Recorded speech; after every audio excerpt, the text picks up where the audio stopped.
Hi everyone and welcome to the fourth video of our 10-part video series on how to prepare for your exams.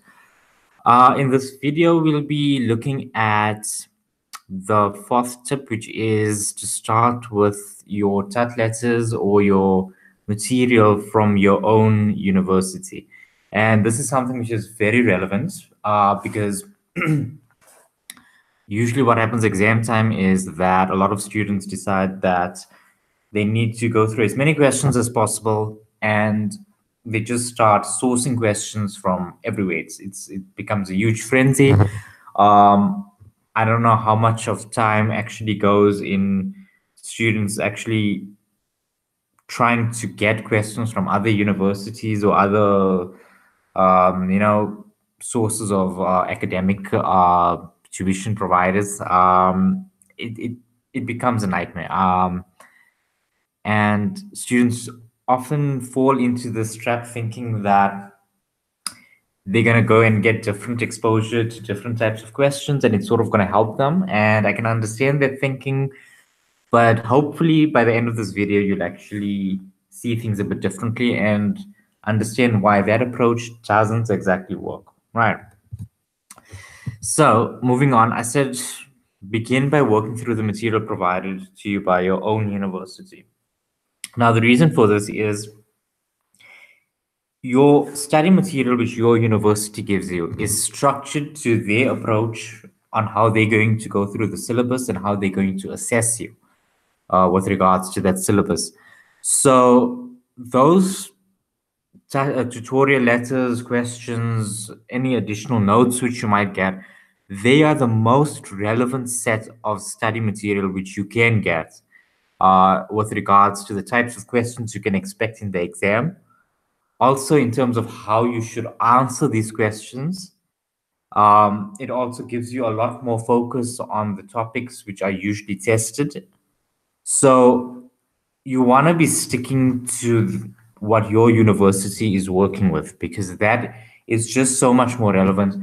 What they styled during the year and what topics they test during the year, you're not going to get a complete difference at the end of the year when it comes to the exam. There has to be some sense of similarity and some degree of continuation or consistency in the way they test things. So you can't get, a situation where you're going to come into the exam and you've just got wholesale changes.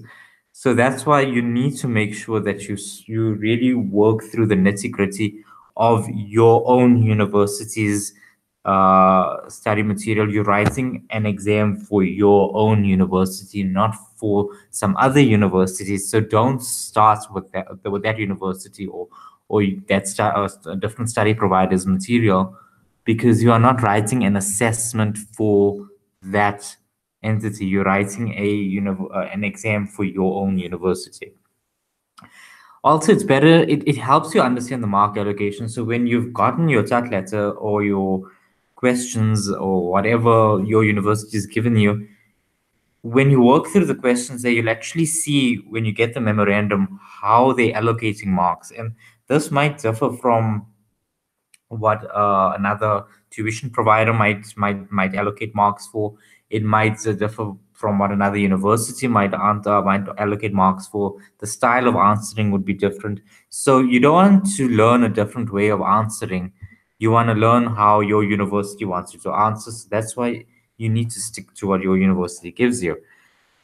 You also want to make sure that you go through the assessments during the year which you have not done well in, because these are already showing you the areas which you need to work on. It's just a given. So it's a good way to remind you of your weaknesses and which sections you actually need to formulate an approach for.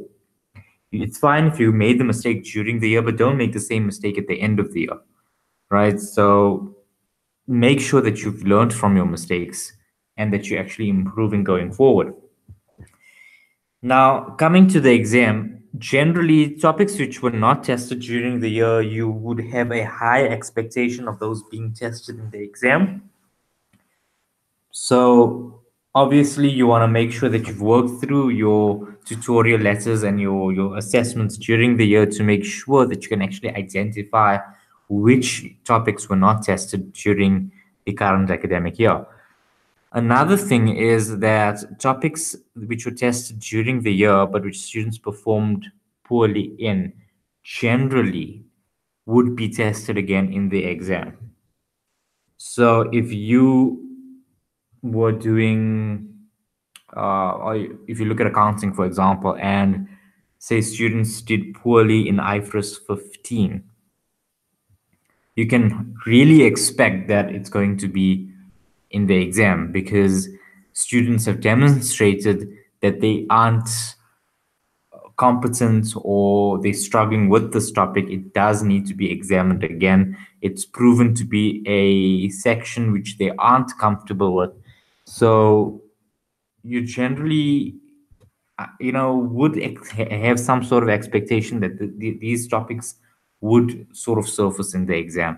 So that's sort of another tip which you want to incorporate in your studies. So don't spot, I'm not giving you this advice for that purpose, but it's a good thing to keep an eye out for it. So, a lot of people feel that just because something was tested during the year, it might not come out at the end of the year. You'd be surprised, especially if students did perform poorly in it. You can and should expect that it will be tested in the exam again. Anyway, that's it for this video. If you liked it, please do share it with anyone else who can benefit from it. Please do leave your comments below and provide us with some feedback, and please subscribe to our channel. We've really had an influx of subscribers, so please keep that coming in. It really helps us as well that we can see that we're getting some sort of positive reception from all of this, so we can keep on making these videos. We see that there is a need for it, there is a demand for it, and it's just something which allows us to really help as many students as we possibly can, and that can only come with you guys and your cooperation. So please hit that subscribe button. Keep in touch with us via our Facebook page, via our YouTube channel, Instagram, and please just stay tuned for the next video. We will be uploading it very soon. All the best with the studies, and I'll see you in the next video.